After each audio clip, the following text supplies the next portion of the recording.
Hello students, तो এখন আমরা দেখব কোয়েকশন নাম্বার 4। ওকে, তো কোয়েকশন নাম্বার 4 দেখো কি বলেছে আমাদের। হ্যাঁ, যদি 64 এবং 40 এর গসাগু 8 হয় এবং লসাগু 64 ইনটু x হয়, তবে x এর মান কত? ঠিক আছে, তো আমরা আইডেন্টিফাই করব আমাদের কি কি দিয়েছে প্রথমে। ঠিক আছে, তো প্রথমে আমাদের কি দিয়েছে, দুটো সংখ্যা দিয়েছে দেখো, 64 এবং 40, এবং এগুলোর গসাগু দিয়েছে এবং লসাগু দিয়েছে, সবকিছু দিয়ে দিয়েছে, কিন্তু বের করতে হবে কি x এর মান। ঠিক আছে, লসাগুটা সম্পূর্ণ দেয়নি, এটাতে x রেখেছে, তাই বলেছে x এর মান বের করতে হবে। তো এইরকম কেস হলে আমরা একটা ফর্মুলা ইউজ করব। ফর্মুলাটা কি রয়েছে? ফর্মুলাটা রয়েছে লসাগু ইন্টু গসাগু সমান সমান সংখ্যা দুটির গুণফল। ওকে, তারপর দেখো জাস্ট আমরা এতে যেখানে যার যার মান বসিয়ে দেব। লসাগু আমাদের কত রয়েছে? লসাগু রয়েছে এটা, তো আমরা বসাবো 64 মাল্টিপ্লাই x গুণ রয়েছে কি তা গসাগু। গসাগু কত দিয়েছে আমাদের? তোমরা দেখতে পাচ্ছ 8 দিয়েছে, তো 8 হবে সমান সমান সংখ্যা দুটির গুণফল।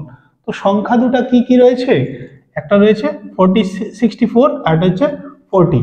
ওকে, তো আমরা এখানে বসাবো 64 মাল্টিপ্লাই 40। তারপর আমরা কি করব, সবগুলোকে মাল্টিপ্লাই করব না, আমরা জানি। হ্যাঁ, এট লাস্ট সর্বশেষে আমরা কি করব, সবগুলোকে ক্যান্সেলেশন করব, কাটাকাটি করব। হ্যাঁ, তো প্রথমে আমরা এটাকে মাল্টিপ্লাই করে বড় করে, তারপর আবার এটাকে ভাগ করে করে ছোট করতে হবে। তো কেন আমরা প্রথমে এটাকে মাল্টিপ্লাই করে বড় সংখ্যা বানাবো? প্রথমে আমরা এটাকে এরকমই রাখবো, তারপর আমাদের বের করতে হবে কি x এর মান। ওকে, তো আমি x ইকুয়াল টু লিখবো, কি লিখবো? 64 মাল্টিপ্লাই 40। আর এখানে কি কি রয়েছে দেখো, x এর সঙ্গে রয়েছিল 64 আর 8, তো এই দুটাই এই পাশে চলে গেলে নিচে আসবে।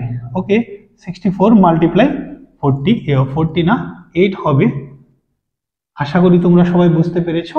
তো 64 ক্যান্সেল হয়ে যাবে, আর 8 কে 8, 5 8 কত হবে? 40।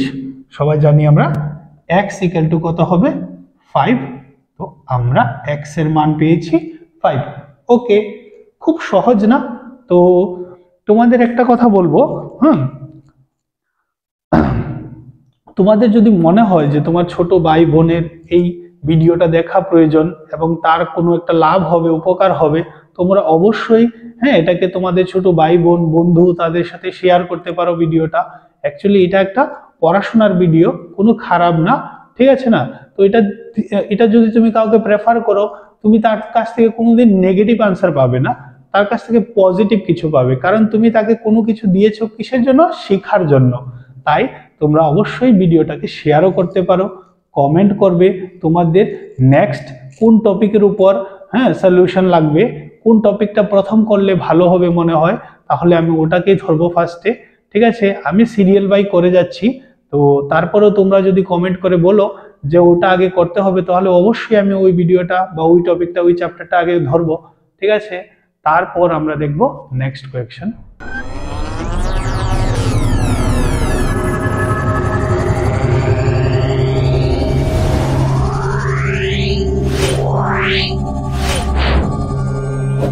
Wow.